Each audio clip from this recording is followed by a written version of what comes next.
the World Health Organization says by 2050, they expect that the rates of cancer will go up by 70 to 100%.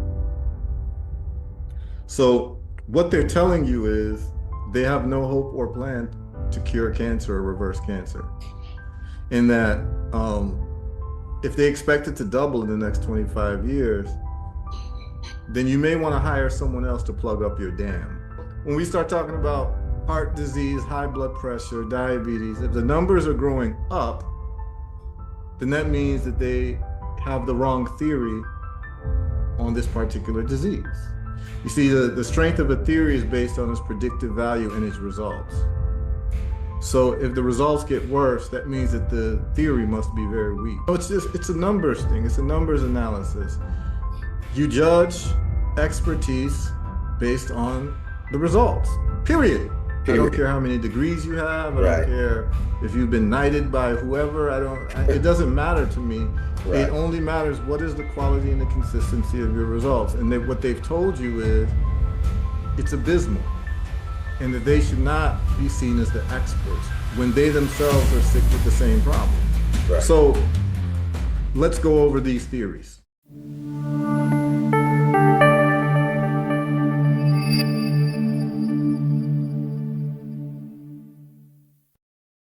Want to bring on to you our host, Abdul Hakim, and welcome, brother. And warm welcome to you and all who have joined us in our listening audience. Thank you for the great introduction of our wonderful special guest today. And we're looking forward to hearing from our brother, because a man like Brother Haru is a gift from God, because for us to be given these kind of gifts prior to the general public, then we've got to know that we are truly blessed. And the challenge on our side is to know how to handle gifts from the Most High, So I don't want to, our time is short today, so I don't want to take up any more time after the great introduction. And I just want to really encourage those of us who are already online. Please send a text message, send a link to a friend or family, because it's going to be very difficult for you to try to explain or re-explain what you're going to hear. So why not just call a family member, text a family member, so that they can hear what you're hearing, okay? And as Sylvina said, our main objective is to ensure everyone who comes onto our platform learns something that they didn't know prior to coming, okay? So with that said, those of you in the listening audience, please take your device off mute and receive our special guest this evening. Warm welcome, Brother Haru. Welcome, brother. Welcome, brother. Pleasure to be here. Absolute pleasure to be here. Pleasure is ours. So, indeed, dear Brother Haru, please share with us, what you believe is the most important aspects of your experience and your training that we should be learning, those of us who are in diverse parts of the world. We're on this call from the Caribbean, from Africa, from different parts of Europe, from different parts of the US. What do you think is most germane to us in this time in which we are living? What do we need to know about what you do and how the world is going at this point? What's most quintessential? I think that based on the work that I do and the things I've seen in the areas of health and wealth, and I deal with other things besides health, but if we're dealing with entrepreneurship, if we're dealing with construction, if we're dealing with the most important thing is health, right? And investing in your health. Well, what we get to find out is, for those of us, really, whether you live in European countries or in America or in the Caribbean or Africa, what we have to recognize very quickly is that we're on our own. And what I mean by that is that, there's a, holiday tradition called Kwanzaa. And one of the days of Kwanzaa is called Kujichagulia. Kujichagulia stands for self-determination. And that it'll be very important for us to know that Kujichagulia is not just one day in Kwanzaa. It is a daily activity. Right. It is the activity that an individual must engage in to educate themselves. And it's also the activity that a group of people or a community or a nation must engage in for themselves and for their benefit and for their giving themselves an opportunity to thrive. Because what we know is that the educational systems that we're coming from are absolute trash. What I mean by that is that those of us who are living in America or living in the Caribbean or any of these European-based countries where you either living in Europe or you're living in a country that was once ruled by a European power, the educational system largely is based on the conquering power. And that educational system's job is to never train you so that you will be independent of them. And so the most important thing that every single human being has is their health. But what has been done around health is very interesting. There's a couple things I would like to touch on. So number one, particularly in America and in many different places of the world, it's all the same, where there's an intersection of commerce and medicine. And commerce trumps everything in a purely capitalistic-based society. And this is not a critique against capitalism because it's not even defined correctly in many ways. But let's just say in a society where money is over people, then you're going to have a corruption where the money is more important than people's health. And the way you know that is through patent law. So in the United States, you can patent a drug after you do clinical trials that cost hundreds of millions of dollars, and only pharmaceutical companies can afford to do that. To go through stage 1, stage 2, stage 3 clinical trials, and then they have to recoup their investment. Right. What's very interesting is that the pharmaceutical companies, 9 times out of 10, make pharmaceuticals out of corollaries of plant medicine. So they'll find a plant that does XYZ around health. Let's say reverses high blood pressure or blood sugar or what have you. And what they'll do is that because you cannot patent a plant because it's already made by Mother Nature, what they will do is they'll add or subtract a tweak to the molecular structure of the plant. And that little change to the molecular structure of the plant allows them to patent it as a new medicine.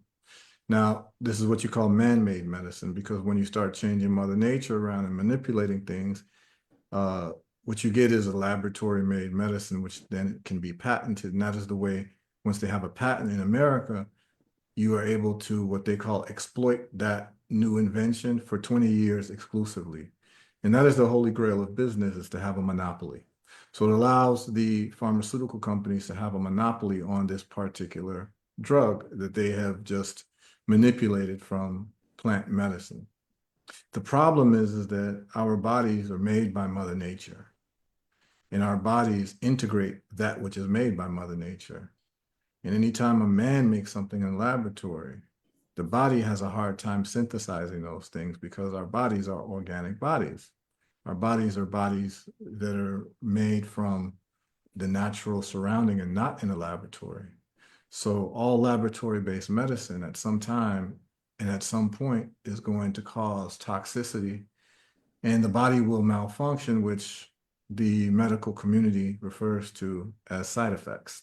Yes. So what we find is that if you rely on modern day medicine to solve your problems around chronic illness, you will be saddled with side effects, because the only things that allopathic doctors are trained in is pharmaceutical medication. They're not trained in nutrition, and they're not trained in plant medicine. The reason why I know this, I know it very clear because I was pre-med. And my father was a well-known surgeon coming out of Ghana, and also was a emergency trauma surgeon and a general surgeon in the Chicago area. And so as I was growing up, I was just watching everything that he did. And one of the things I learned was the mastery of a topic. So he could remember what to do while he was asleep. So nurses would call him while he was sleeping, and he can rattle off everything that needed to be done and go right back to sleep. And that trained me to understand what level of mastery a person needs to have if they're going to be effective. But on the other hand, it was limited because he ended up having high blood pressure for over 30 years as an adult. And then he got kidney failure, and then about a decade later succumbed to kidney failure. Unbeknownst to me at the time, it was actually his high blood pressure medications that caused his kidney failure. And a lot of people don't know this. And if we have time, I'll give you all receipts. But Yes. whenever I speak, I don't like to just speak and people just take what I'm saying as being true. You should vet everything that anyone says, and they should be able to provide the evidence. And so I think one of the things we'll have fun doing today is that I'll be able to show you some of the leading blood pressure medications and then show you the methodology. So I'm not here to just tell you what it is. I'm telling you my methodology of discovering these things. Because it's the old adage of give a man a fish, he'll eat for a day. Teach him how to fish, he'll eat forever. So whenever I speak, I show people my methodology. Then you can just copy the methodology and you can get the answers to all these things that you're looking for, because we live in an information age. But the sad thing is that so many of us have such a paucity of information. It's because we're not using these things they call smartphones. We're not using them in a smart manner, right? We have access to the libraries of the world at our fingertips. And I remember some of us, I think I'm looking at some of the panel here, and I think all of us are old enough to remember when we used to have to go to the library to get information, Yeah. right?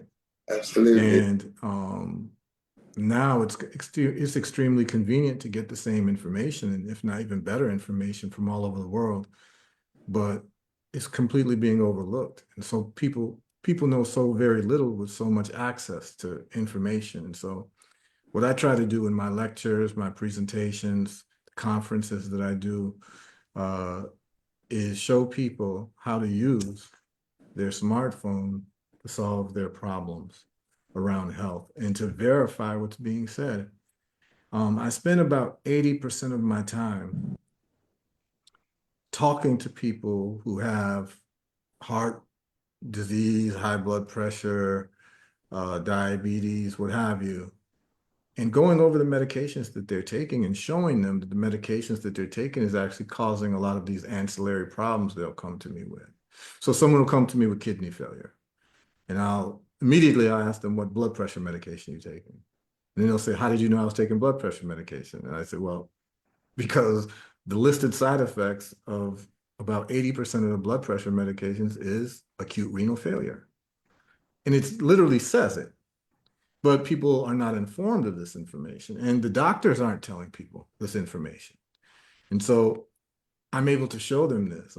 Men will come to me with erectile dysfunction. I'll ask them, what medications are you taking? A lot of times it's blood pressure medications like amlodipine or losartan or something like that. And the listed side effect is erectile dysfunction, loss of sexual desire, loss of sexual performance. All these things are listed. And it just goes on and on. And so I'm into this whole concept of Kuji Chagalia in a very serious way, that health is something that we all have. We all have bodies, and the bodies need to be healthy. And as a matter of fact, you can take someone who's a billionaire, and that billionaire will give away all their wealth to have health. And so it lets us know that health is the most important commodity that you can have. And if it's the most important thing, all of us should be doctors.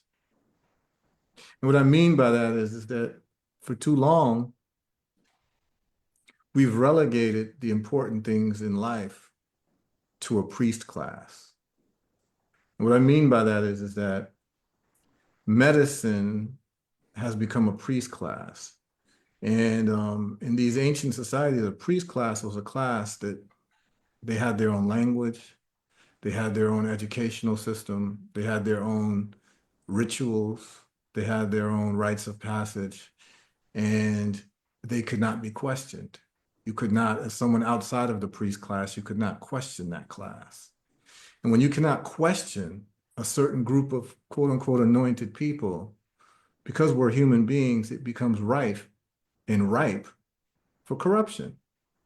And so what you see in the medical industry is you see profit over people.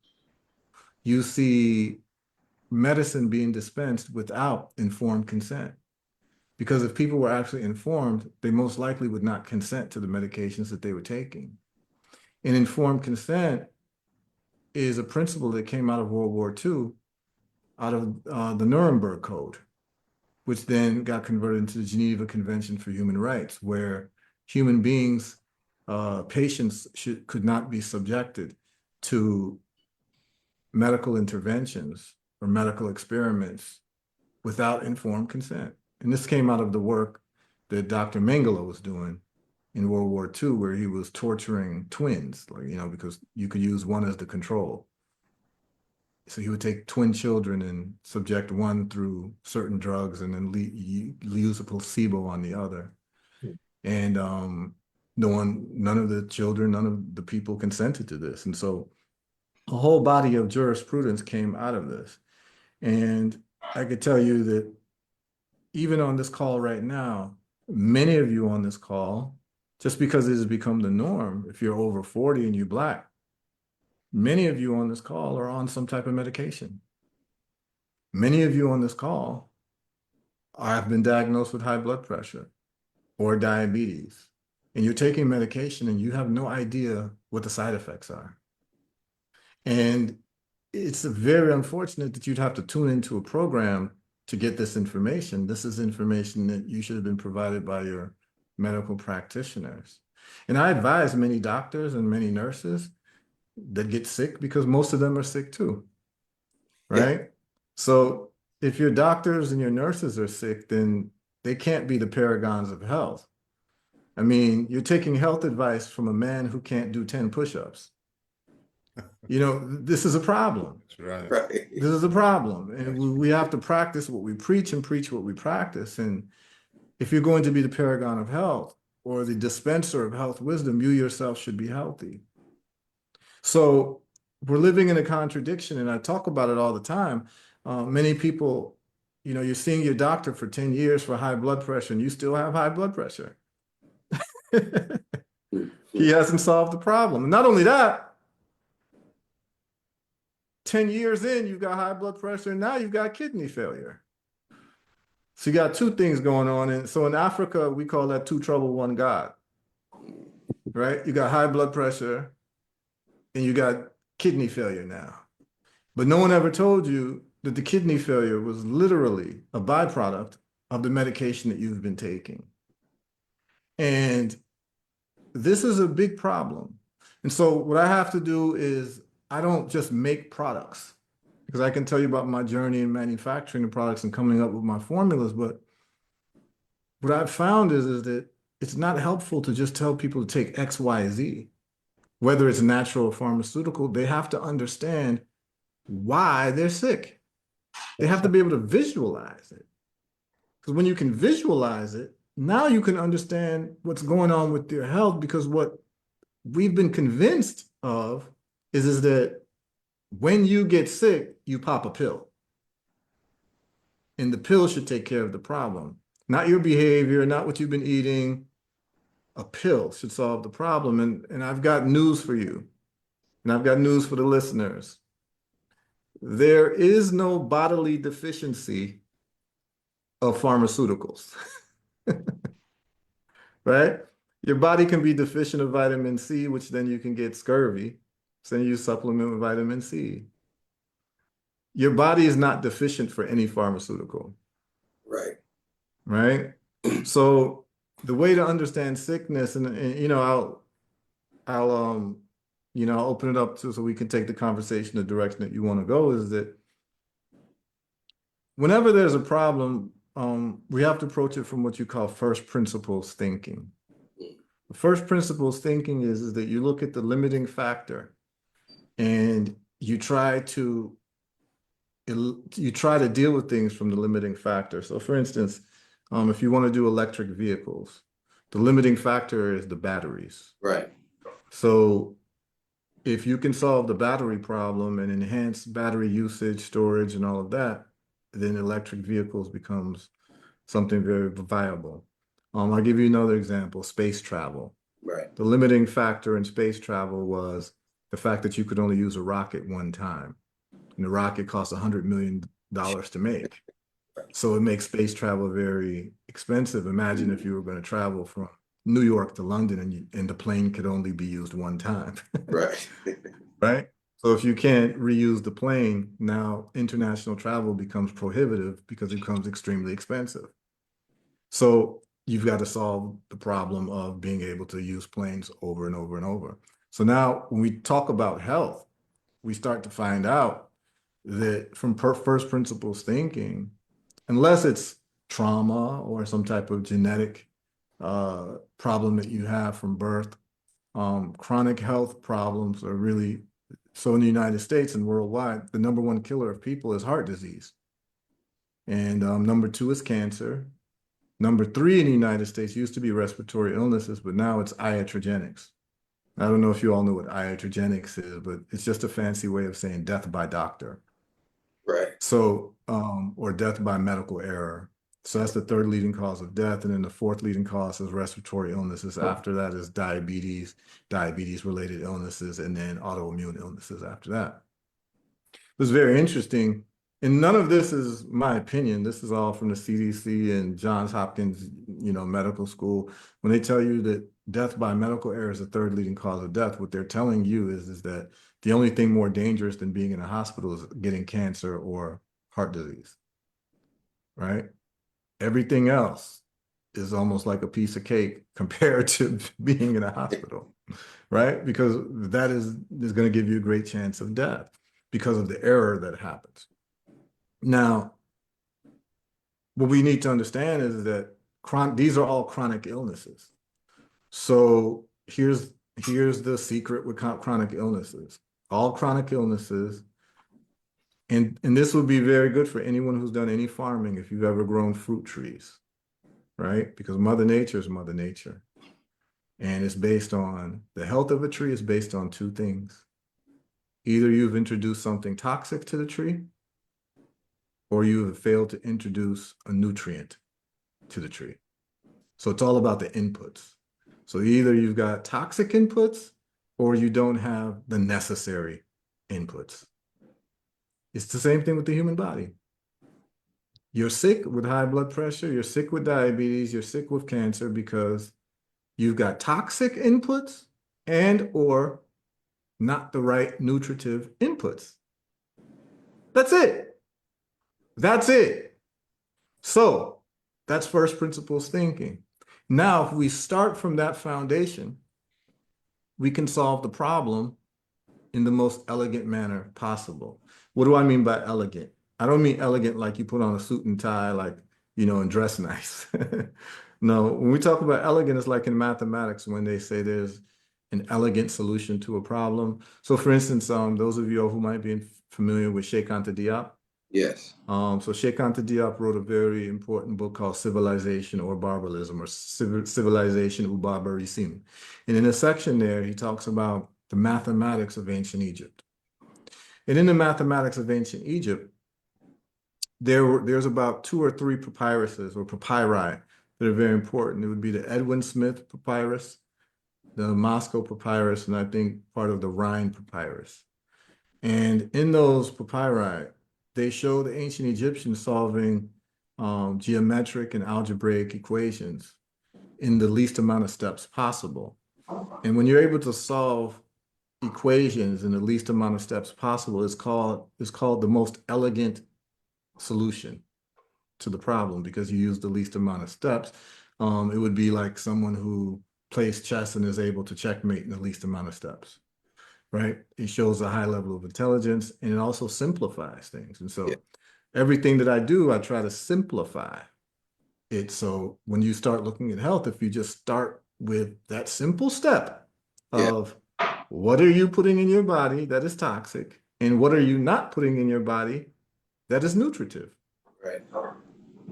When you start with that, now we have a very interesting conversation, and then we start to understand what's going on with people, because most of these illnesses, if not all of them, are metabolic disorders. And anytime that we talk about, you mentioned the word metabolic, we mean food. Yes.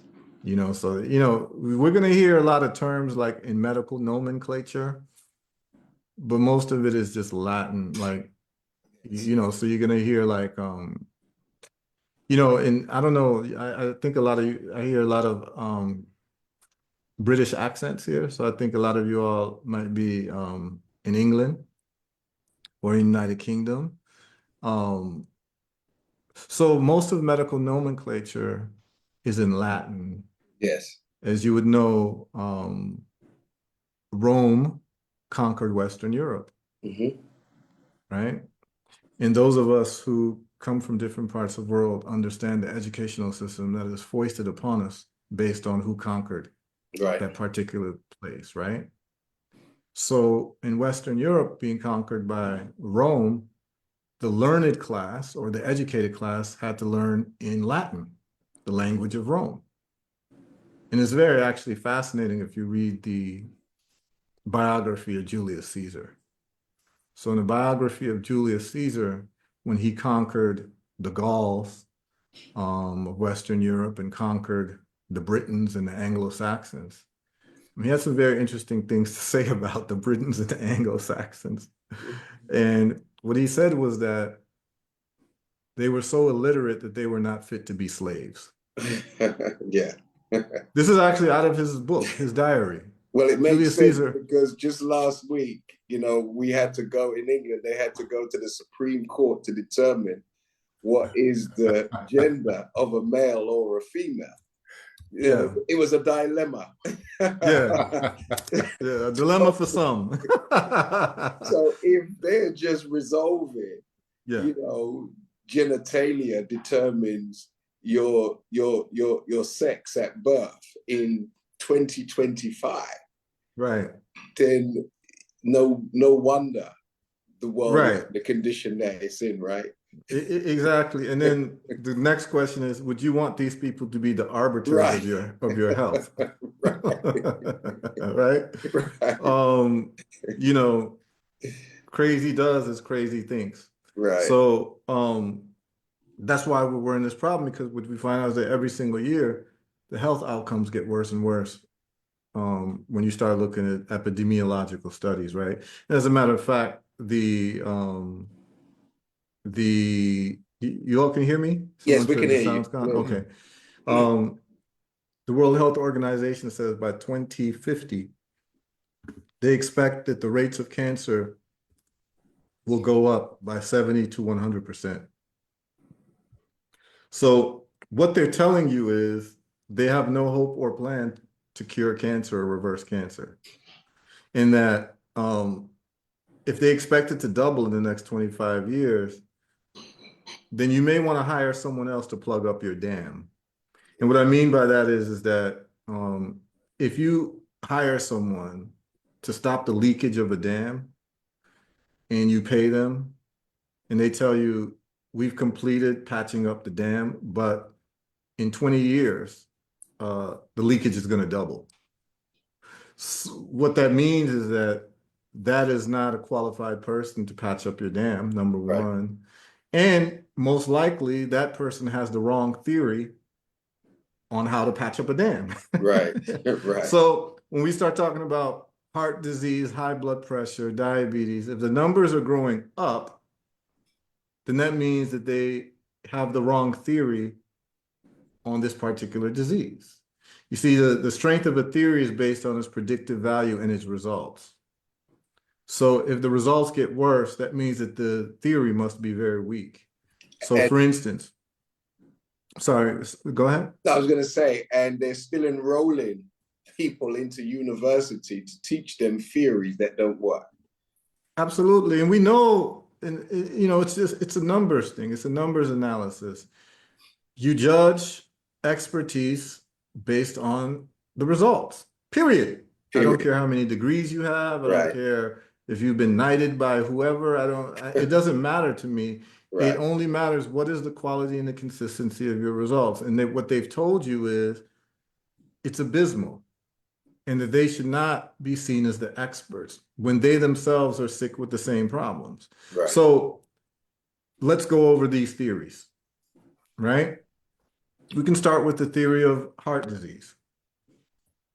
So heart disease, the prevailing theory of heart disease is that it's really caused by cholesterol. That's why when you have heart issues like high blood pressure, not only will they put you on high blood pressure medication, they put you on a class of drugs called statins. Yes. But a lot of people don't know the story behind that. And so let me just tell you all very quickly the story. So the story is that in the 1960s, there were two scientists, actually two nutritionists, PhD level nutritionists, doctors. One was named Ansel Keys, and the other one was called Dr. John Yudkin. Dr. John Yudkin said the cause of heart disease is sugar. And I'll explain why he was saying that. Dr. Ansel Keys said the cause of heart disease is cholesterol. Yes. The sugar industry got very, very interested in what John Yudkin was saying because what he was saying would put them out of business. Right. So guess what the sugar lobby did? They put all their money into Ansel Keys. And they started doing all types of campaigns against John Yudkin. And guess what? Lo and behold, they got in touch with the pharmaceutical industry. And the pharmaceutical industry says, if it's cholesterol, wow, we can make a whole new class of drugs just to lower cholesterol, which had previously not existed. And these drugs are called statins, which are now $1 billion industry. So through the advocacy of Ansel Keys, a whole new class of drugs was created called statin drugs. The problem was this. With the cholesterol theory of heart disease, Ansel Keys ends up dying sometime in the 80s or what have you. I can find out when he died. And I'll show you all receipts, by the way. And you all can just, at any point, you just go to google.com and put in Ansel Keys, and then after that, put in the word fraud, and you'll see what comes up. Because what happened was that Ansel Keys died, and he kept all of his studies in boxes in his basement. And when they retrieved the boxes in his basement, guess what they found? Lo and behold, all of the studies were fraudulent. Right. Okay. And so, I mean, we can just start. I'll just show you all a couple things because I don't want to just be talking. And the way you do this is just go in and just put in, if I can share my screen. Yep, I can. So this is how it's done. I just put in Ansel Keys fraud. Does everyone see the screen? Yes, we do. Mm-hmm. And when you put in Ansel Keys fraud, look what you find. The truth about Ansel Keys, we've all got it wrong. Keys was a fraud. You know, and you go down, and then you'll see records found in dusty basement undermine decades of dietary advice. You all see that? Yes, we see. Yes, sir. Yeah, this was found in his basement. That it was fraudulent. But here we go. The greatest health scam of the century. Okay? Ansel Keys. Ansel Keys, Cholesterol Con, Part 1. Okay? And it just, what if it's all been a big fat lie? New York Times, 2002. All right, I mean, so you take your time and look through it, and you'll be shocked. And what you will find out is that there's a whole body of science that your doctors rely on to treat you for heart disease that is fraudulent. It has been known as fraudulent. Right. So But they keep prescribing statins to you. right. But guess what happens with statins? Here's the problem. The body actually needs cholesterol. Right. The brain needs cholesterol. Right. Cholesterol has to move throughout the body. It is responsible for the majority of your hormones' functions. And when the brain is deprived of cholesterol, guess what happens to the brain? Alzheimer's, Ooh. dementia. So there are so many people who come to me and they say, my grandmother is suffering from Alzheimer's and dementia. And the first thing I'll ask them is your grandmother on any statin drugs? And 9 times out of 10, the answer is yes. And I tell them, remove the statin drugs. They take them off the statin drugs, and in 2 weeks, grandma can remember everything. Yeah. Okay? So it's just that we don't know this. Yeah. We're not told these things. And that this is where profit comes over people, and we're being used as guinea pigs for people's bank accounts. Right? That's why any Black person in the Western world over 40 years old, 80% are on some type of medication. And many times it's not medication that you even need to be on, like these statin drugs. And the reason why we know that the statin drugs don't work is because they instituted the statin drugs in the 70s and the 80s, and heart disease has gotten worse. It's been more prevalent. So if it really worked and it was the right theory, you would see a lower incidence of heart disease. Remember, this is just That's first right. principles thinking. That's right. Yes, So sir. now let's talk about heart disease and the true cause of heart disease based on what Dr. John Yudkin was saying. So here's what people need to realize is that, and this was something that Malcolm X talked about for those who read the autobiography of Malcolm X. When he was in prison, he had nothing better to do but read the dictionary. So when he read the dictionary, he started to get an understanding for not only vocabulary, but the origin of words. And the origin of words revealed to you a deep history of words. It's called etymology or philology. Yes, sir. And what we find out in medical nomenclature is that the most prevalent form of disease is diseases that end with the word itis. Itis is simply Latin for inflammation or flame or fire. That's what itis means. And so what they do is they will get a body part and name it in Latin and then put the word itis at the end of it to signify the disease. Let me give you examples. Inflammation of the skin, dermatitis, derma meaning skin in Latin. Inflammation of the prostate, prostatitis. Inflammation of the larynx, laryngitis. Inflammation of the tonsils, tonsillitis. Inflammation of the eyes, conjunctivitis. Inflammation of the gums, gingivitis. Inflammation of the heart, pericarditis. Myocarditis, cardio, card, meaning heart in Latin. And it goes on and on and on. And the majority of diseases end with the word itis. It's just signifying inflammation of a specific body part. So now, if you have an inflammation of the specific body part, and that's the majority of diseases, then the majority of diseases are inflammatory-based diseases in your body. Okay, so then it begs another first principles question. What is the cause of inflammation? And then we find out there's only 3 causes of inflammation. 1, injury. So injury, I get hit in the shoulder with a baseball bat. It swells up. That swelling is a site of inflammation. I get into a car accident. I get bumped and bruised. That's inflammation in different parts where I was injured. The second cause of inflammation is infection. So you can get a bacterial infection, a parasitic infection. The body will then form an inflammatory section for that inflammation or for that infection.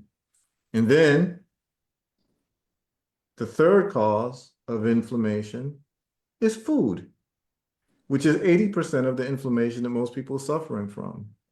But it's not just any food. What is the main food? Sugar. Sugar. Mm. And so I don't know if they have this in Britain, but in America, they have this idiomatic saying that they'll say, if you want to find the answer to your problems, the answer is right under your nose. Yeah. All right. But what's right under your nose? Your mouth. Mouth. What's in your mouth? Your teeth. Your teeth and your bones is the hardest part of your body, but somehow sugar can burn a hole into your teeth, and we call that cavities. So sugar can do that to your teeth. And remember I said burn a hole, flame, inflammation. If sugar can do that to your teeth, and that's the hardest part of your body, then what is sugar doing to the soft internal organs in your body? Right. If sugar can do that to your teeth, what's it doing to your heart vessels? What's it doing to your tissues? What's it doing? It's doing even more burning, inflammation. The second source of inflammation is vegetable seed oils. It sounds innocuous because you say, oh, it's vegetable. But this is how they play with you, and they play with us with words. I mean, to the point where people go to the grocery store and they buy canola oil and they don't even know what vegetable is named canola. That's true. Right. Yes, sir. Right? Yes, But sir. it shows you thing, you know, there's a thing in farming, it's called a Judas goat. I don't know if you're familiar with the Judas goat. Well, the Judas goat is the goat that leads everyone, all the other goats to slaughter. Right. So the goat will follow the leader. And so a lot of us has been Judas goated into buying canola oil. We seen someone buy canola oil in the grocery store, so we bought it too. Right. Without even doing a quick search to find out what's a canola. Right. Is there a plant called canola? Right. Right? And then when you find out about these vegetable oils, is that they're actually not from the vegetable fruit, the flesh of the vegetables, from the seed of the vegetable. And what they do is that they take thousands and thousands of pounds of these seeds, then they process it through hexanes, which is extremely toxic. And it gives you a byproduct of something that is extremely inflammatory called linoleic acid. And so basically every time you're cooking with sunflower oil, corn oil, canola oil, any of these oils, they're seed oils. And what it is that you're ingesting linoleic acid. And that linoleic acid is causing inflammation throughout your body. So sugar is the number one cause. Number two is linoleic acid. And so what you do is, I'm not going to tell you just what's wrong. I'm going to tell you what to do to replace it. Is that the healthiest coconut, the healthiest oil is coconut oil. And those of us from the Caribbean and Africa, we know that already. That's right. Yes, sir. But what happens is that there's a psyop that happens where we think that the foods that are natural to us are poor people's food. Right. And that the good food is what rich people eat. So we want the imported food. But then at the same time, when someone gets sick with diabetes, we call that rich man's disease. Yeah. Right? If that's rich man's disease, then why do you want to eat rich man's food? That's right. Right? That's But yeah, coconut oil, which they've tried to malign, is the healthiest oil. And as a matter of fact, coconut oil and coconut milk mimic mama's breast milk. So mother's breast milk has an ingredient in it called lauric acid or monolaurin, and is antiviral, antibacterial, it's antipathogenic. Well, coconut oil has the same thing, and coconut milk has the same thing. So it's actually very healthy. And that is the best oil. It should be unrefined. Virgin coconut oil is the oil you should use. And if you ever cook plantain with it, you can thank me later. Come on now, It, Phil. it just tastes better. It just tastes better. I mean, it's just real. It So, does. He's Real speaking my talk, bro. language. Real yeah, talk. man. Yes, sir. We have some plantain lover in the house, you know. So I'm from Come Ghana, on, so I man. stay with plantain, you know. We don't All of compromise us. when it comes to plantain over here. We don't compromise when it comes to mango over here, you know. 'Cause I'm Ghanaian, so I'm West African, so that's just what we do. But what's happened is that the sicknesses have increased because we're eating imported food. Yeah. This imported food is highly processed food. And and reason why we know it is that everybody in the city is sick, but the old people in the countryside are walking up mountains. Yes. Yeah. Real You know, talk. they're 80, 90, 100 years old, and they're in better shape than 60-year-olds in the city. Right. This is just reality. You can observe this if you go to Jamaica, because I've lived in rural Jamaica. I've lived in the Caribbean and rural places, and the older people are healthier. Oh yeah. Than the people in the city because of the way they live and then the food that they eat. They're eating ground food, whole food from the ground. Now they're eating processed, man-made food, right? And then they're out in the sun getting exercise and those types of things. We see it in the villages of Africa. You see 90-year-old people who, you know, are still muscular and sharp and all of that. You see it, and they're active and all of that. You try to pick up something for grandma, she's trying to ask you what you're doing because she got it, you know. It's like you see this all the time, but then right when grandma goes to the city, she develops diabetes and heart disease. Right. And so this is very important to understand what sugar does to the body. It corrodes the body, causes inflammation throughout the body. And depending on your genetic makeup, the sugar the inflammation will find a place to settle. So for instance, in my father's side of the family, most of the men in my father's side, I'd say about 80% die of diabetes. Because in my family, it seems as if genetically we have very weak livers and pancreases, and inflammation likes to hide out there. And so basically diabetes is inflammation of the pancreas and the liver. Heart disease is inflammation of the arterial walls of the heart.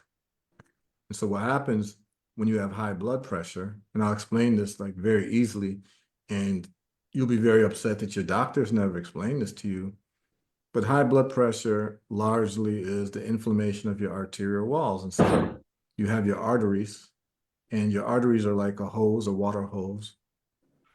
And when they get inflamed, they swell up. And when they swell up, the hole where the blood is supposed to pass gets thinner because of the swelling. Yeah. So it starts off like that, then the inflammation causes it to get thinner. It gets constricted. So when it gets constricted now, the blood, which carries the oxygen, is looking to still go to your organs to keep you alive. So if you have a hose, a water hose, and you squeeze it, there's only a few solutions to the problem. If the inflammation does not get dealt with, the heart still wants to deliver oxygen at the same amount that it did before the constriction. So think of a water hose. If you squeeze the hose and you still want to get water on the other side, guess what you have to do? You have to turn up the pressure. Right. That's why you have high blood pressure. Right. Your heart's actually trying to keep you alive.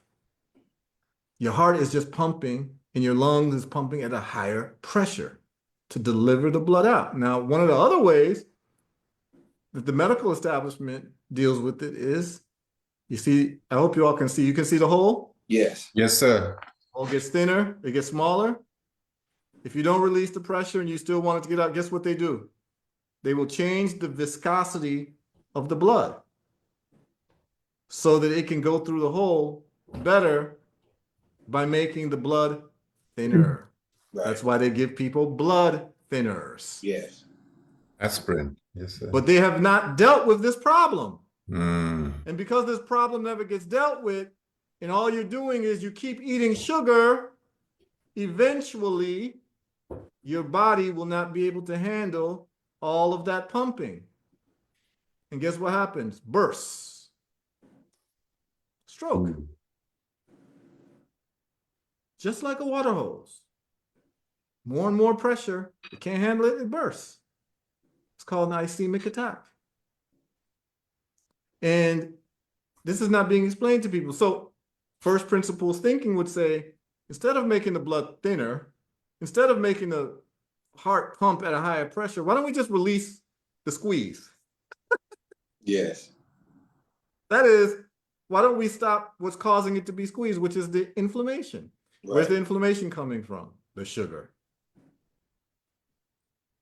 So if you want to reverse high blood pressure, there's two things that you're going to do. One, you're going to stop throwing gasoline on the fire, which is the flame, the inflammation. Every time you eat something sweet, or carbohydrates, which are refined, which is your white rice, your bread. These are refined carbohydrates.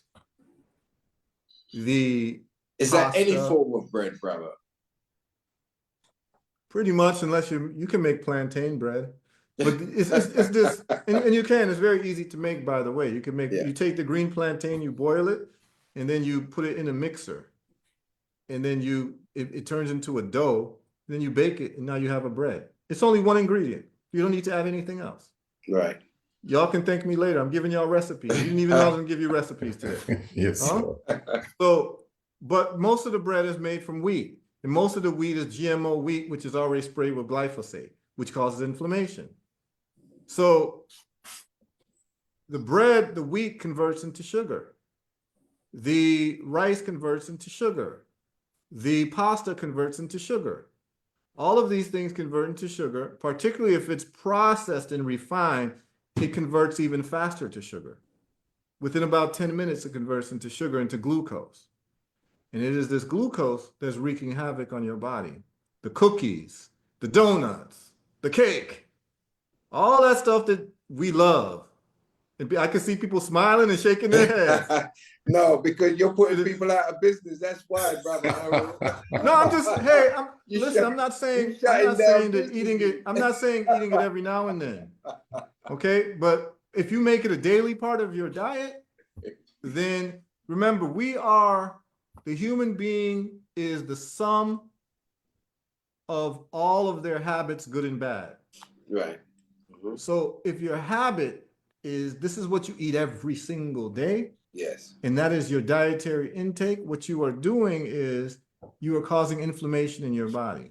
Right. So if you have an inflammatory disease, which is diabetes, high blood pressure, and cancer, and I'm going to get to all of those, you have to stop feeding inflammation. And basically, you're just throwing gasoline on a burning house.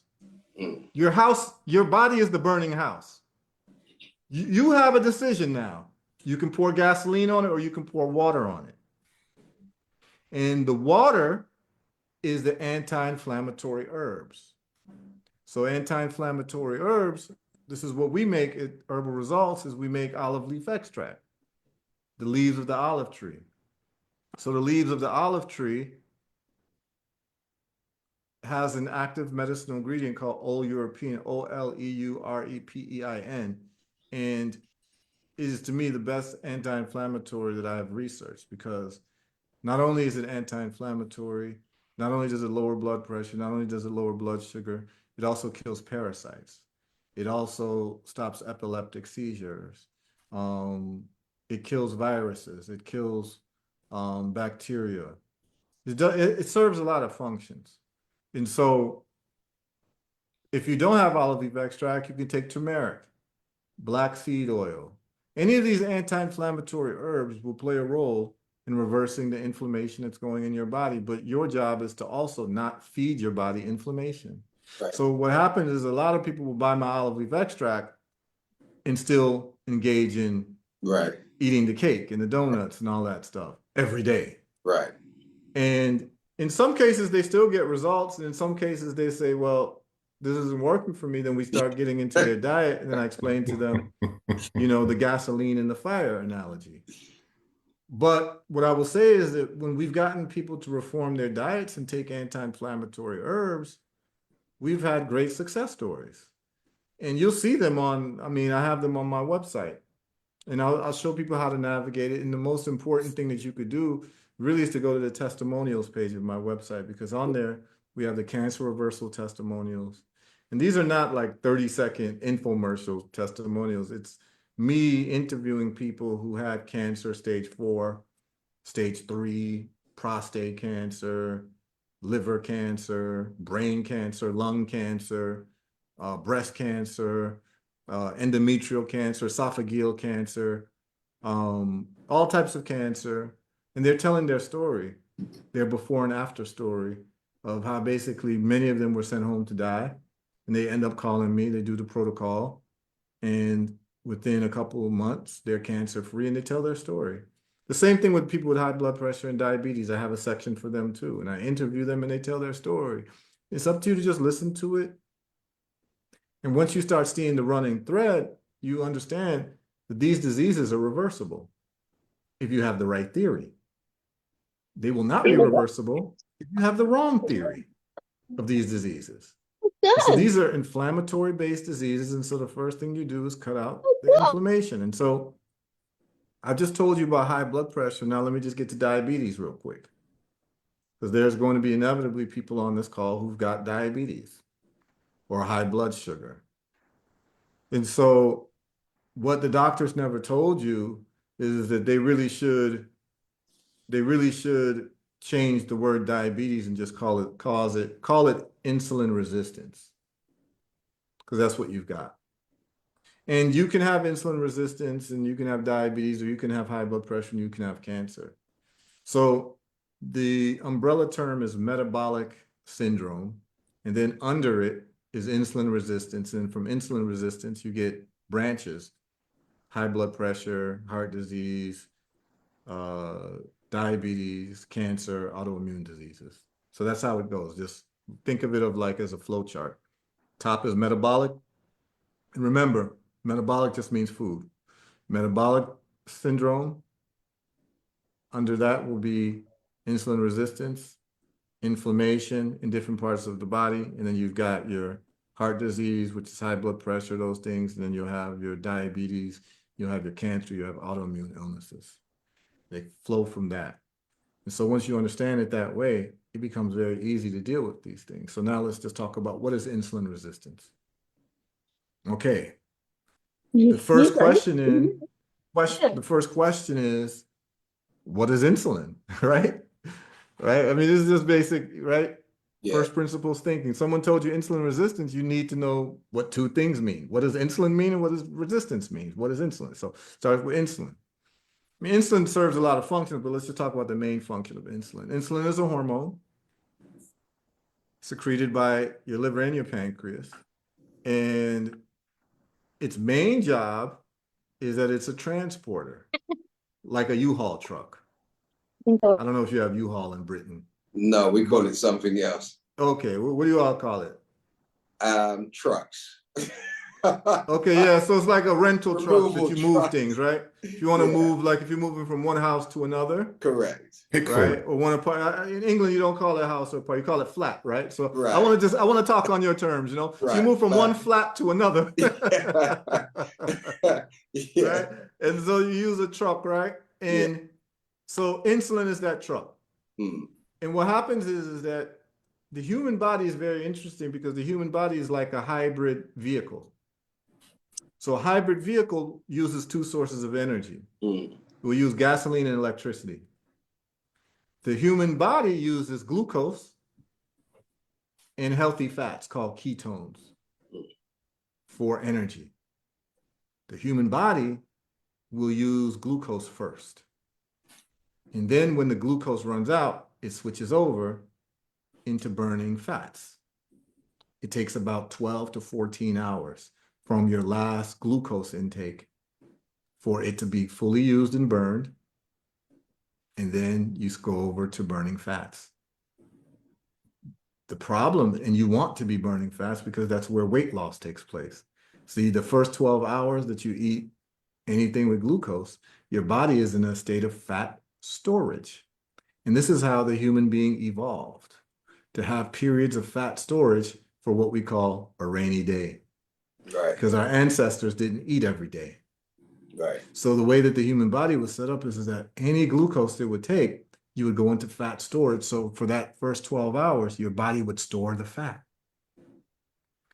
And then in those quote unquote lean times, which has many different meanings, right?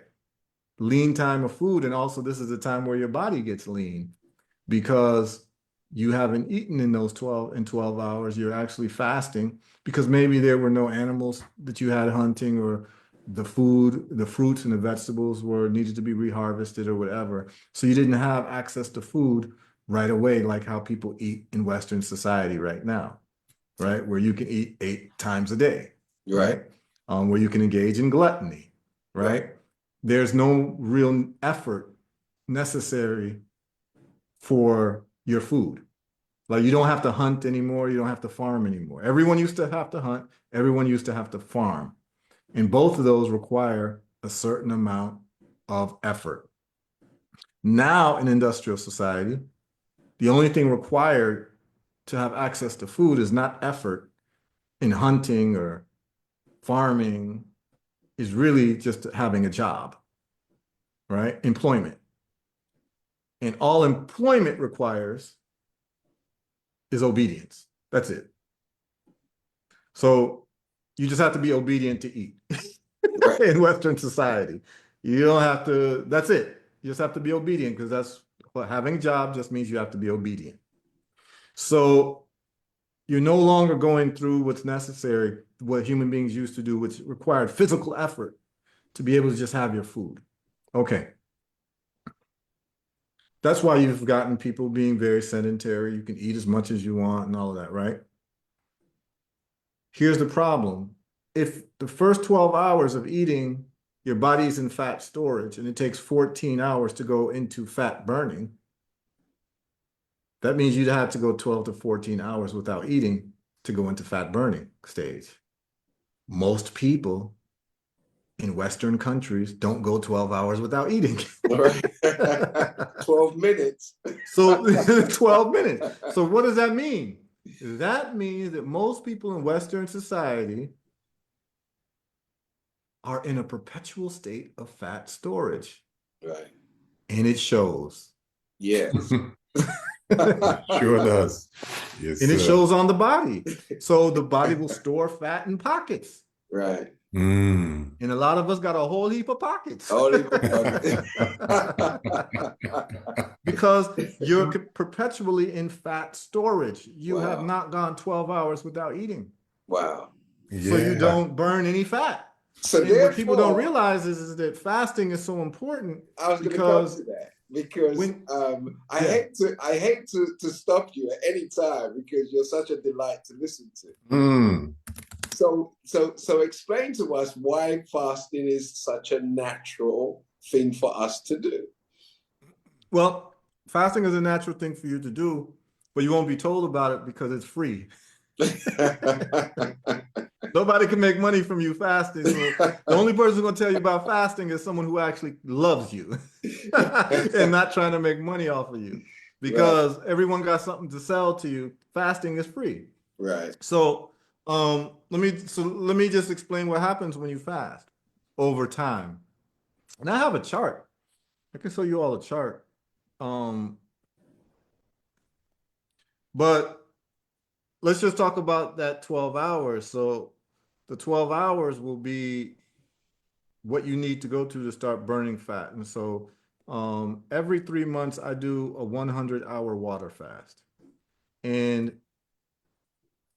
what happens during this water fast? Well, some very interesting things happen during the water fast. So let me give you all this chart. And what a lot of people don't realize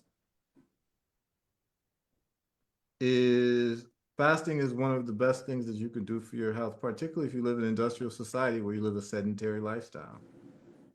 And I'm going to tell you all what happens to my body when I fast, but I'll tell you generally what happens. So this is the y-axis, this is the x-axis. X-axis is hours. The y-axis will represent all of these different colors. And what do the colors represent? Blue represents your blood glucose insulin levels. Red is autophagy. which I'll explain what it is. Yellow is weight loss. And then the addition of ketones, what I told you is the good fat that your body would burn. And then intestinal stem cells and immune system. Okay. So when we start looking at these peaks, let's just look at the red. Autophagy. Why is autophagy important? Autophagy is the body's, phagy means eat. So your body has these things called phagocytes. They get triggered around 15 hours of you not eating. Your body triggers phagocytes, which hunt abnormal, malfunctioning, precancerous cells in your body and eats them alive. It's called autophagy. And what we see from here, you see at 15 hours, this is where you are of fasting. Your body goes into autophagy. But your body hits peak autophagy at 72 hours. Which means that if you want your body to repair all of the broken cells, malfunctioning cells, cancerous cells, toxic cells in your body, you need to fast for 72 hours and you will hit your peak. Let me just share something with you. The Most Honorable Elijah Muhammad taught us to fast for 3 days every month. There we go. Forever. There we go. And every month. And yes, and here's the science behind it. And as a matter of fact, you know, as a child, I used to my father used to drive us to school.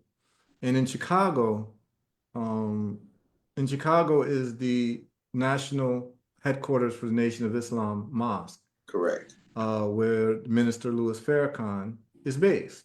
Right. And there is a road called Stony Island. Right. And every morning, there would be the brothers in an NOI uniform, sharp, selling Final Call newspaper. Right. And the brothers were in their 60s. Right. And you would look at them, and their skin was beautiful and glowing, and you would stop and you'd ask them, how old are you, brother? He said, I'm 68 years old, my brother. And he looks like he's 35. Right? Come on now. Yes, okay. Sir. Yes, sir. And also, a lot of people don't know this, but they don't know this about Malcolm X, but when Malcolm X got shot, he was sent to the hospital in New York. And the doctor who operated on him made a very interesting comment. He said that when he opened up Malcolm X, he had the cleanest insides of any human being he'd ever seen in 30 years. Okay? So I know Malcolm X used to eat 1 meal a day. Right. And this How to Eat to Live is a very serious book. Yeah. And Elijah Muhammad did not need to be a doctor. He needed to produce results. Yes. And the results are there for everyone to see. Right. The results are there for everyone to see. The brothers and the sisters in the Nation of Islam. I mean, look at Minister Louis Farrakhan. That's right. You know, I mean, the age that he's at, and he's still sharp and he still looks young. Yes. And so there is something to this fasting. And like I said, only someone who loves you is going to tell you about fasting, because there's no money to be made. And as a matter of fact, when you fast, you actually spend much less money on food. Exactly. You actually end up saving money. Right. It becomes an investment plan for you. Right. Right. It becomes a savings plan for you. But this is what scientifically happens. A lot of people don't realize that when you fast for 3 days, you get a whole new immune system. See this purple right here? 72 hours, 3 days, purple at the top. Immune reboot and musculoskeletal stem cells. So you get a whole new reboot of your immune system after 72 hours of fasting. You get peak autophagy, 72 hours of fasting. So I do 100. Here's why I do 100. Because I'm greedy. I want it all. Here's the peaks right here.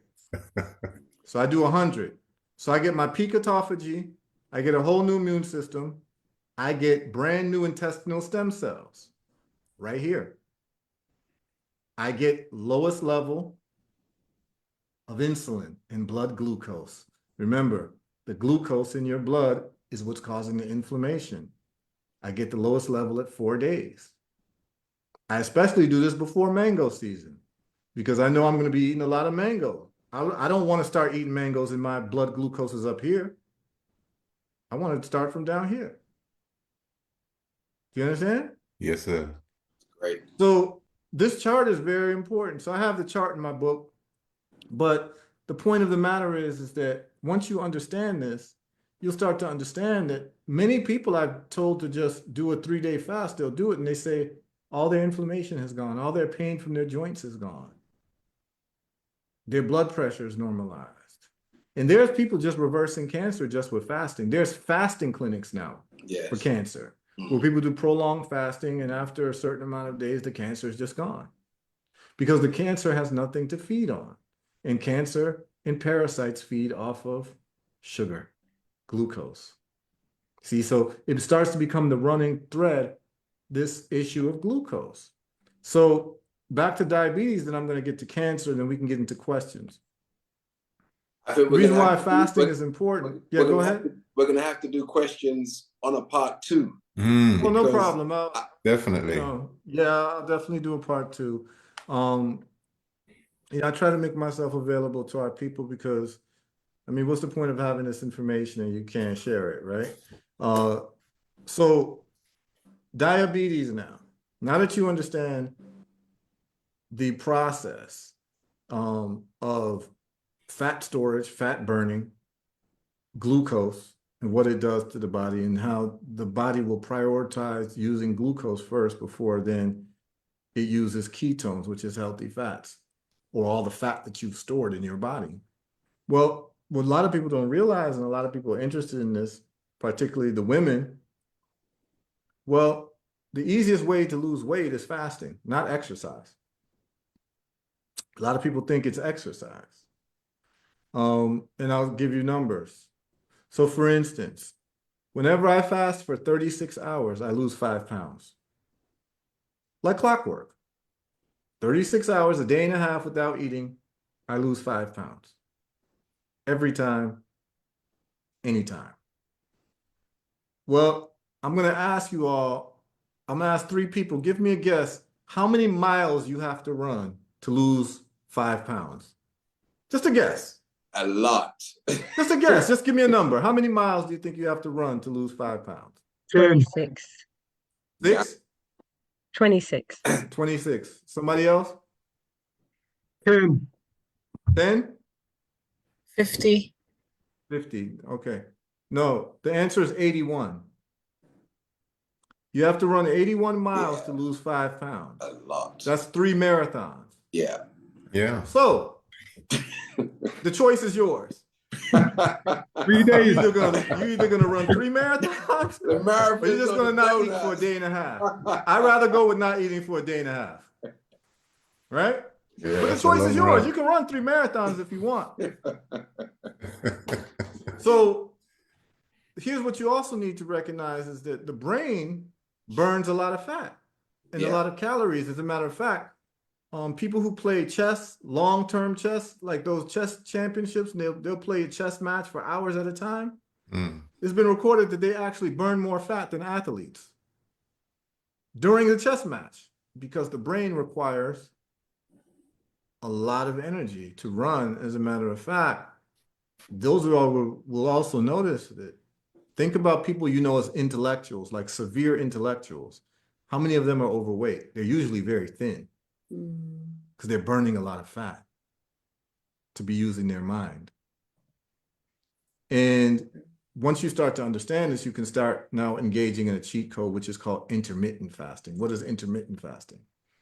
Intermittent fasting is not you doing a 100-hour fast or a 72-hour fast. It's you having a daily window to eat. And so the most would be 16-8, which is 16 hours no food, 8 hours food. So you have an 8-hour feeding window.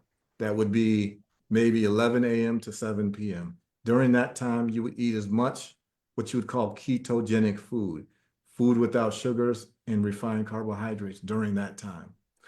Guess what happens? If you do a fast for 16 hours, and it's 12 hours to burn sugar and 4 hours to go into fat burning. That means that every single day you're getting 4 hours of fat burning from doing nothing. Wow. Now, Mm. there are some people like me who shrink that 8 hours down to 4. Some people shrink it to 6 hours, so they'll do 18-6. 18 hours. During that time, it's only water, and you can squeeze lemon or lime into it, fresh lemon, fresh lime, that's it. So you might do 11 to 5 p.m. Before 11, only water and lime juice. After 5 p.m., only water and lime. In between, go crazy. Eat whatever you want that is not inflammatory with sugar, cake, donuts, all that during that time. Now, I do 4. So I do 24.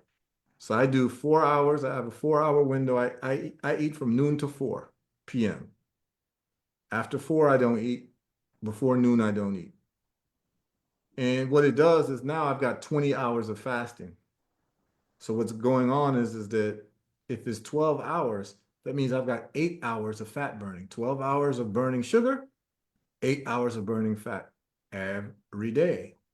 If you do this, what I'm saying to you in terms of intermittent fat, you do it for 30 days, you'll lose 20 pounds. And what will happen is you won't just keep losing weight till you're just MAGA. You will actually keep losing weight, and then it'll settle to where you're supposed to be.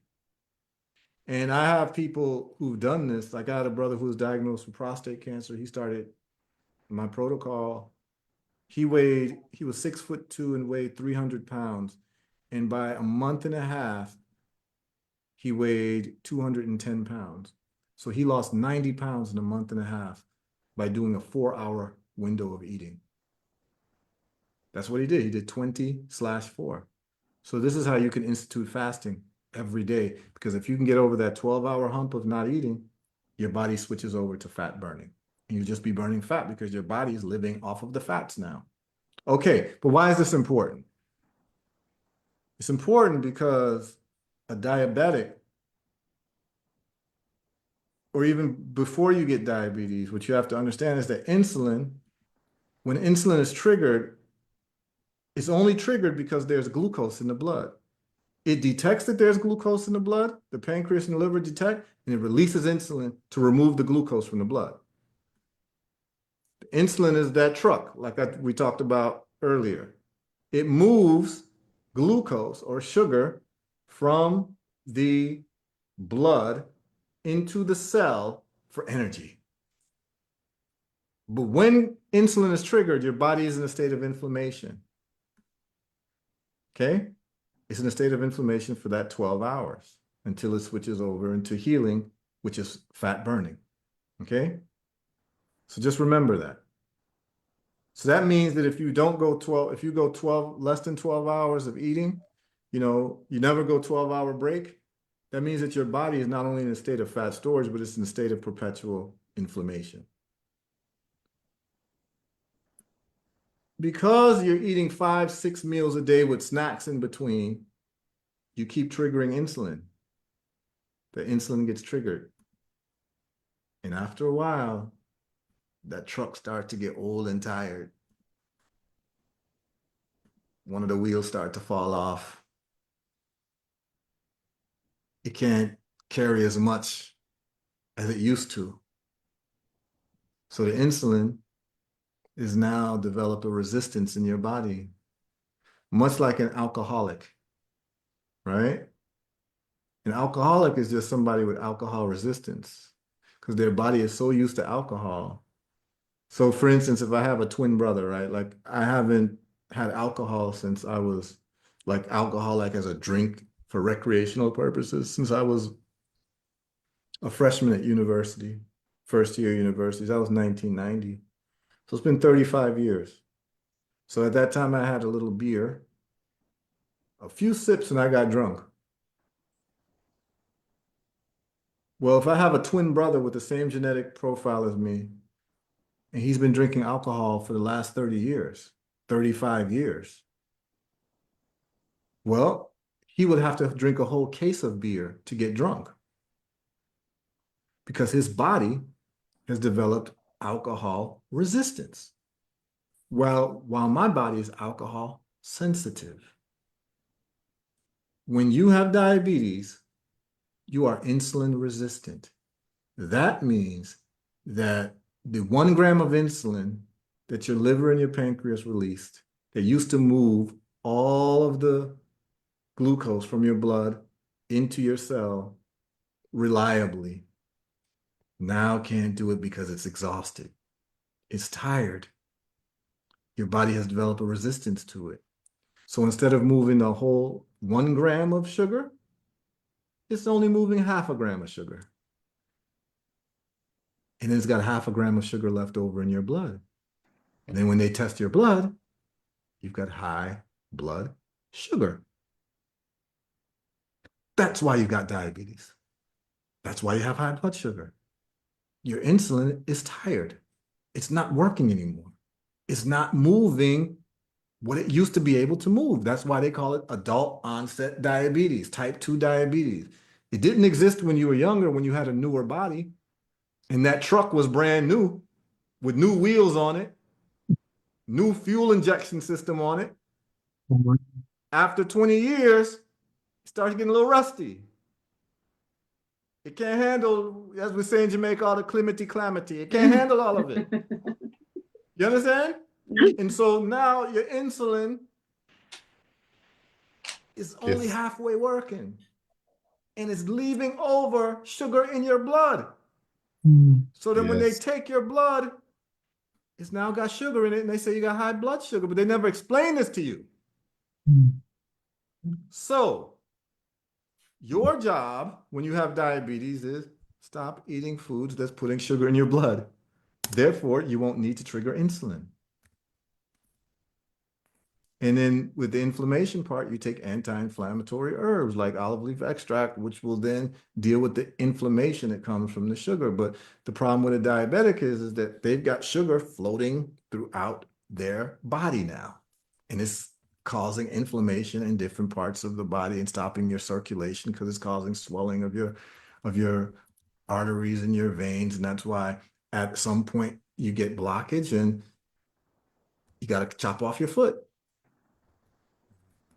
You start to go blind because of this blockage that's happening through inflammation. It's the same thing. It's just different mechanisms, but it's really just the same thing. The insulin doesn't work anymore. So guess what the medical system did? They said to you, well, your insulin's not working anymore, or not like it used to. So guess what we're going to do? We're going to inject you with more insulin. That causes inflammation.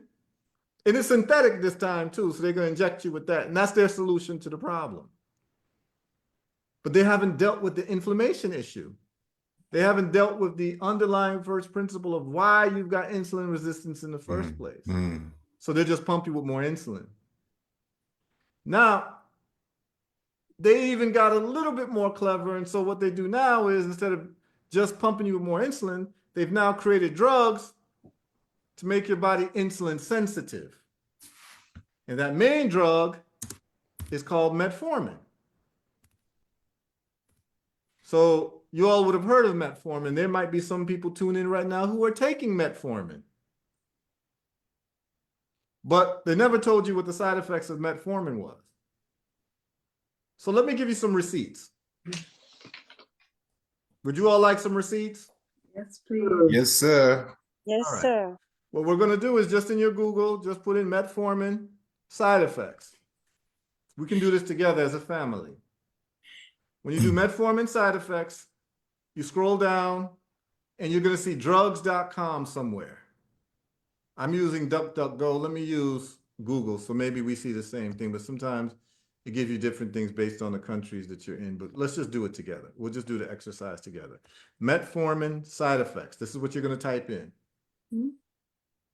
Then you're going to scroll down and we're going to look for drugs.com because it is the best listing and most official listing for side effects. Yeah, I got Does it. everyone see this right here? Yeah. Metformin side Yes, effects? sir. Mhm, Yeah. I want you to click that mhm. and make sure we're all on the same page. Right.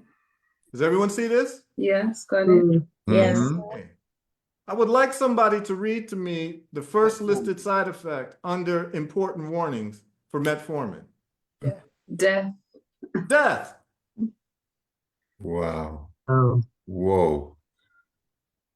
Death is the first listed side effect for metformin, and then due to lactic acidosis, and then they list more. And someone, you know, in my lectures, someone said to me, I don't know why they would have to list any other side effects after death. Terrible. But why hasn't your doctor told you this?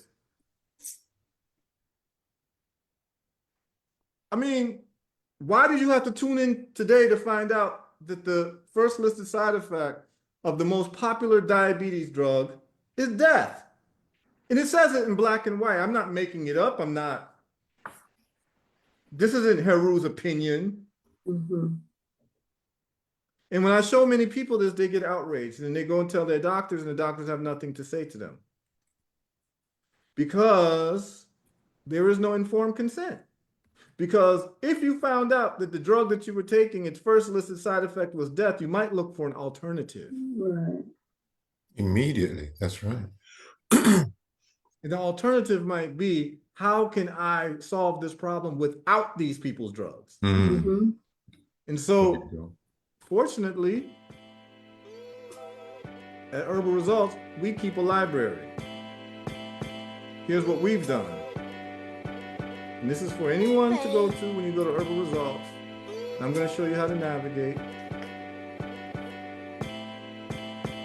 You just go to the website, herbalresults.net, go to testimonials.